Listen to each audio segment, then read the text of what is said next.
साहेब द्या त्यांच्याकडे हात पुसून घ्या. हस्तप्रक्षालनम. हात जोडा साहेब. हे बघा आपण आहे ना आजपर्यंत किती आपल्या जीवनात कोणताही क्षण येऊ द्या कधी आपण कोणाचे पाय धरले नाही, कोणाला नमस्कार केला नाही. आई वडील सोडून आणि महाराज सोडून कोणाचे आपण पाय धरलेले नाही आहेत आयुष्यामध्ये.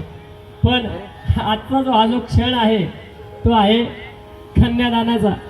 त्यावेळेस आपण साक्षात आपल्या मुलीसाठी आज मुलीसाठी आपण या नवरदेवांचे पाय म्हणजे नमस्कार सुद्धा करणार आहोत. तर त्यांना आपल्या गुडघे टेकून तिथं नमस्कार हात लावून करायचा आहे. हात लावून त्यांना दोघांनी नमस्कार करा.